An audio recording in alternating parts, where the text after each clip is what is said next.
నమస్తే. ఈరోజు మన స్టూడియోలో ప్రముఖ ఆధ్యాత్మికవేత్త ఆస్ట్రోన్యూమరాలజిస్ట్ శ్రీమతి జయప్రద గారు ఉన్నారు. మేడంతో మాట్లాడదాం. మేడం నమస్తే. మేడం నమస్తే అమ్మా. శ్రీమాత్రే నమః. మార్చి నెల 2025 కన్యా రాశి వారి పరిస్థితి ఎలా ఉండబోతుంది? ఎలాంటి రెమెడీస్ చేసుకుంటే బాగుంటుంది అంటారు? తప్పకుండా కన్యా రాశి వాళ్ళకి ఈ మాసం చాలా మెరుగైన ఫలితాలు కనిపిస్తున్నాయి. ఎందుకంటే వీళ్ళకి రాశాధిపతి అయిన బుధుడు చక్కగా రాహుతో కలిసి ఉన్నాడు మీన రాశిలో. సో ఎప్పుడైతే బుధ రాహువులు కలిసి ఉన్నారో పట్టుదల, పని చేయాల్సిన సామర్థ్యత అన్నీ వచ్చేస్తాయన్నమాట. అంటే ఎట్లాగైనా లాక్కునే శక్తి అనమాట. ఏదైనా కావాలి, అవ్వాలి, అయ్యి తీరాల్సిందే అనే తత్వం ఉంటుంది ఎప్పుడైతే బుధ రాహువులు కలుస్తారో. దీనివల్ల ఏంటంటే దీనిలో శుక్రుడు కూడా కలవడం వల్ల ఇంకా అనుకున్న పనులు అనుకున్నట్టే అవకాశం ఎక్కువగా ఉన్నాయి. సో ముఖ్యంగా ఎవరెవరికి బాగుంది అని చూసుకుంటే మనం విద్యార్థులకి సాధించే అవకాశం ఎక్కువగా ఉంది. మెడికల్ స్టూడెంట్స్కి ఎక్కువగా సెమిస్టర్స్ ఆగిపోయి కష్టపడి రాయలేకపోయి మాకు రావడానికి కూడా ఫుల్ మంచిగా రాసేస్తారు, మంచి మార్క్స్తో పాస్ అవుతారు. తర్వాత ఎలక్ట్రానిక్స్, తర్వాత రోబోటిక్స్ ఇవన్నీ నేర్చుకునే వాళ్ళ విద్యార్థులందరికీ మంచి మంచి ర్యాంక్స్తో పాస్ అవుతారు బ్రహ్మాండంగా. అంటే వాళ్ళ లైఫ్లో మేము ఇలా పాస్ అవుతామని అనుకోరు వాళ్ళు, అలా జరుగుతాయి. అంత బ్రహ్మాండంగా చదువుతాయి. కాస్త చదవాలి, చదవకుండా అయితే పాస్ అవుతారని చెప్పట్లేదు నేను, చదివితే పాస్ అవుతారు. అయితే ఇంతకుముందు ఎంత చదివినా మధ్యలో అక్కడికి ఏదో ఒక మాయలో పడిపోయింది. ఎందుకంటే ఇక్కడ రాశిలో కేతు, మీన రాశిలో రాహు. ఈ రాహుకేతులు ఇద్దరు మధ్యలో ఏంటంటే ఏదో ఒక మాయ, ఏదో ఒక వ్యామోహంలో పడిపోవడం, చేస్తామనుకోండి చేయలేకపోవడం, ఇవన్నీ జరుగుతుండే వాళ్ళకి. ఈసారి ఏంటంటే పట్టుదలతో కృషితో వచ్చేస్తారు. ఎంత సాధించుకొస్తారంటే అసలు బ్రహ్మాండమైన ర్యాంక్స్ తోటి విద్యార్థులకి అయితే మంచి అవకాశం, చాలా బ్రహ్మాండమైన అవకాశాలు అన్ని రంగాల విద్యార్థులకి. అయితే వీళ్ళకైతే చెప్తుంటే ఎన్నో లక్షల ఫీజులు ఇవి. మిగతా వాళ్ళందరికంటే వీళ్ళకి ఎక్కువ లక్షలు ఒక సెమిస్టర్ పోతే మళ్ళీ 1,00,000-2 లక్షలు కట్టాల్సి వస్తుంది. అలాంటి పరిస్థితి లేకుండా చక్కగా పాస్ అయ్యే అవకాశాలు ఎక్కువగా ఉన్నాయి వాళ్ళకి. తర్వాత ఉద్యోగస్తులకి ప్రమోషన్లు, తర్వాత వేరే స్థలాలకి వాళ్ళకి వెళ్ళడం, ప్రమోషన్, వాళ్ళు కోరుకున్న ఉద్యోగాలు రావడం కానీ, వాళ్ళు కోరుకున్న ప్లేసులకి వెళ్ళడం కానీ, ట్రావెలింగ్ చాలా బాగుంటుంది. సో ఈ మాసంలో ఏంటంటే ఎక్కువ ట్రావెలింగ్స్లో ఎక్కువగా ఉంటారు వీళ్ళు. అది ఉద్యోగం బదిలీ అవ్వచ్చు, లేకపోతే వివాహ కార్యక్రమాల్లో పాల్గొనవచ్చు, ఫుల్ ట్రావెలింగ్. తర్వాత క్షేత్రాలు దర్శనం చేసుకొని రావచ్చు, కొంతమంది విహారయాత్రలకు వెళ్ళి రావచ్చు, వరల్డ్ టూర్స్కి వెళ్ళి రావచ్చు. ఇలాంటివన్నీ కూడా బ్రహ్మాండంగా కనిపిస్తున్నాయి వీళ్ళకి. మరి యాత్రలు వాళ్ళకి లాభదాయకంగానే ఉంటాయి అంటారు?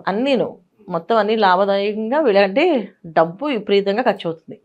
అప్పు చేసేనే ఖర్చు పెడతారు. ఆ అప్పు చేయకుండా ఖర్చు పెట్టుకోగలిగితే అది సామర్థ్యత వీళ్ళది.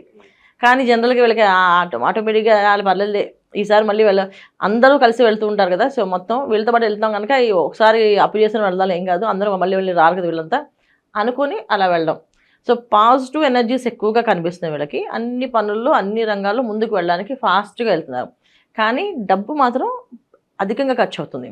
ఒకటి అప్పు చేసి ఖర్చు పెడుతున్నారు, ఒకటి ఉన్న డబ్బు వాడేయడం, అలా జరుగుతుంది. అవి కాకుండా జాగ్రత్తగా ప్లానింగ్, ఇక్కడ వీళ్ళకి కావాల్సిన ఈ మాసం ఏంటంటే డబ్బులు ఎలా ఖర్చు పెట్టాలి, ఎంతవరకు ఖర్చు పెట్టాలి అనేది ఆలోచించుకొని ఖర్చు పెట్టాలి. ఎందుకంటే ₹1 ఖర్చు పెట్టే ప్లేస్లో ₹10 ఖర్చు అవకాశం కన్యా రాశి వాళ్ళకి ఎక్కువగా ఉంది. మిగతా అన్ని బాగున్నప్పటికీ డబ్బు ఖర్చు అయిపోతుంటే ఇంకా ఎంత బాగున్నా డబ్బు అయితే మళ్ళీ నెక్స్ట్ మంత్ మళ్ళీ కావాలి కదా. ఏ మంత్కి ఆ మంత్ చూసుకుంటూ ఉంటే ఈ మంత్లో వచ్చే ఇవి ఖర్చులు, తర్వాత తెలియకుండా వచ్చే కొన్ని ఖర్చులు ఉన్నాయి ఈ ఇంట్లో. ఇప్పుడు ఎంత బాగున్నప్పటికీ కూడా ఇక్కడ మనకి దశమస్థానంలో కుజుడు, దానివల్ల ఏంటంటే కాస్తంత తెలియని సడన్గా ప్లానింగ్స్ ఏవో మారిపోవడం, దానివల్ల కాస్త ఇబ్బందులు పడడం, దానివల్ల కాస్త డబ్బు ఇంకా ఎక్కువగా అధికంగా ఖర్చు అవడం. సో ముఖ్యంగా వాళ్ళ సొంత వాళ్ళని, పేరెంట్స్ని జాగ్రత్తగా చూసుకోవడం, తర్వాత ట్రావెలింగ్స్ అప్పుడు జాగ్రత్తగా వెళ్ళడం, జాగ్రత్తగా రావడం, వెహికల్స్ నడిపేటప్పుడు కాస్త ఏదైనా నామస్మరణ చేసుకుంటూ వెళ్ళడం. ఎంత బ్రహ్మాండంగా ఉన్నప్పటికీ కాస్తంత ఎప్పుడైతే మీనరాశిలో ఈ 4 గ్రహాలు అంటే ఇప్పుడు 13వ తారీఖు నుంచి రవి కూడా కలిసినప్పుడు ఇంకాస్తంత కొన్ని ఇబ్బందులు వచ్చే అవకాశం ఉంది. అవి ఈ ఇబ్బందులు ఆ ఇబ్బందులు చెప్పను కానీ కాస్త మొత్తం అయితే వస్తాయి. జాగ్రత్తగా ఉండడం చాలా ముఖ్యమైన అవసరం వీళ్ళకి. తర్వాత రాజకీయ నాయకుల్లో ఉండే వాళ్ళకి రాజకీయ పరంగా చాలా బాగుంటుంది. తర్వాత మీడియా రంగంలో పనిచేసే వాళ్ళకి యోగం చాలా బ్రహ్మాండంగా ఉంది. వివాహ ప్రయత్నాలు చేసే వాళ్ళకి వివాహాలు అయ్యే అవకాశం ఉంది. మంచి కుటుంబాలకు వెళ్ళే అవకాశం ఉంది. మంచి కుటుంబాల్లో కలవడం, మంచి కుటుంబాలు రావడం అనేది జరుగుతుంది. చక్కగా సంతాన యోగం బాగుంది. తర్వాత దీర్ఘకాల రోగాల నివారణ, అంటే ఎప్పటి నుంచో ఒక వ్యాధి వీళ్ళు పీడిస్తుంది, దానికి మందు దొరకట్లేదు, అది దొరికి హ్యాపీగా వీళ్ళు బయటపడతారు. ఆ దీర్ఘకాల నివారణ అయిపోతుంది. తర్వాత రుణ విముక్తి, ఎప్పటి నుంచో రుణం, అప్పు తీర్చాలని కూడా అది తీయడం అవుతుంది. అదేంటంటే ల్యాండ్స్ కొనడమో ల్యాండ్స్ అమ్మడమో జరుగుతుంది వీళ్ళకి. స్థలాలు కొనడం అమ్మడం అనేది కూడా వీళ్ళకి లాభాల్లాగా ఉంటుంది. రియల్ ఎస్టేట్ రంగంలో వాళ్ళకి చాలా బ్రహ్మాండంగా మెరుగైన ఫలితాలు కనిపిస్తున్నాయి. సో రియల్ ఎస్టేట్ చేసే వాళ్ళకి బాగుంది, అలాగే వీడి దగ్గర ఏదైనా స్థలం ఉంది, అది అమ్ముడు పోవట్లేదు అంటే అది మంచి రేటుకి స్థలం అమ్మే అవకాశం ఉంది, ఆ డబ్బులు వచ్చే అవకాశం ఉంది. ఇలా కన్యా రాశి వాళ్ళు చెప్పుకుంటూ వెళ్తే బాగానే ఉంది ఈ మాసం అంతా. ఎలాంటి చేసుకుంటారా? వ్యాపారాలు చేస్తే చాలా లాభదాయకం అంటారు మేడం వీళ్ళకి ఈ మాసం? అంటే ఏదైనా వ్యాపారం అనేది కొంచెం జాగ్రత్తగా ఆలోచించి చేయాలి. వాళ్ళ జాతకంలో యోగాలు ఎలా ఉన్నాయి, ఇప్పుడు వ్యాపారం బాగుంది అని కాదు, వ్యాపారంలో కలిసి వస్తుంది అంటే వాళ్ళకి ఏ వ్యాపారాలు కలిసి వస్తాయి అని చెప్పచ్చు జాతకంలో. కానీ ఆ వ్యాపారాలు వాళ్ళకు అనుభవం ఉండాలి కదా. ఇప్పుడు బంగారం వ్యాపారం బాగా కలిసి వస్తుందంటే బంగారంలో అనుభవం ఉండాలి కదా. అలాగే బట్టల వ్యాపారం కలిసి వస్తుందంటే బట్టల వ్యాపారంలో అనుభవం ఉండాలి కదా. సో వాళ్ళకి అనుభవం ఉన్న వ్యాపారాలు చేసుకుంటూ జాతకాల్లో ఉండే దశలు, వాళ్ళ జాతకంలో ఉండే దశలు ఏమైతే ఉన్నాయో అవి చూసుకుంటూ ఈ గోచార రీత్యా బాగుంది కనుక దశలు కొన్ని యోగిస్తున్నాయంటే ఇంకాస్త ముందుకు వెళ్ళి మెరుగైన ఫలితాలు వస్తాయి. అంటే వ్యాపారం రాణింపు, గుర్తింపు అనేది జరిగే అవకాశం ఎక్కువగా ఉంటుంది. ఇవి చూసుకోవాలి వీళ్ళు.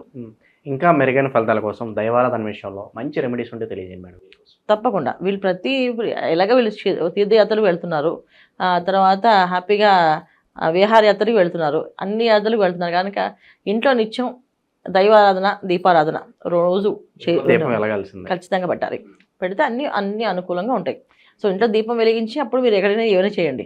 ఇంట్లో దీపం పొద్దున్న సాయంత్రం పెట్టండి, అన్ని అనుకూలంగా మారుతాయి.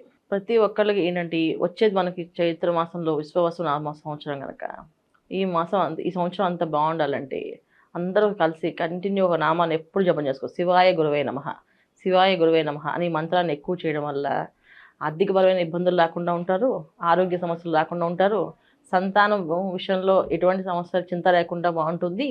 అలాగే వివాహ ప్రయత్నాలు చేసే వాళ్ళకు కూడా వివాహం అయ్యే అవకాశం ఉండి మంచి ఇంటికి వెళ్ళే అవకాశం ఉంటుంది. ఎందుకు అంటే శివాయ గురువై నమః అనేది ఎక్కువ చదవడం వల్ల అంటే విశ్వవసునామ సంవత్సరంలో వచ్చే ఏదైతే ఉందో మనకి రవి విగ్రహం ఒక అనుగ్రహం, అంటే రవి భగవానుడు ఒక అనుగ్రహం కోసం చేసేది ఇది. రవి భగవానుడు ఖచ్చితంగా మనుషులకి మంచి ఆలోచనలు, మంచి బుద్ధిని ఇస్తాడు. ఆ మంచి బుద్ధి ఆలోచనలు రావాలి, అది పక్కదారులకు వెళ్లకుండా ఉండాలి. ఎందుకంటే ఆయన ఇచ్చేది మంచి ఆలోచనలు, మంచి బుద్ధి ఇచ్చినా కొంచెం పరుష వాక్యాలు కూడా ఇచ్చే అవకాశం ఉంటుంది. అంటే అహంకారాన్ని కూడా ఇచ్చే అవకాశం ఉంది. అహంకారం మాకు వద్దు స్వామి, ఆలోచనలు బాగుండాలి అనుకుంటూ శివాయ గురువే నమః అనే మంత్రాన్ని ఎక్కువగా నామాన్ని అలవాటు చేసుకుని జపం చేస్తుంటే ప్రతిరోజు ఇది పెద్దగా మా మంత్రం కింద కదా రాదు, ఇది నామం కింద వస్తుంది.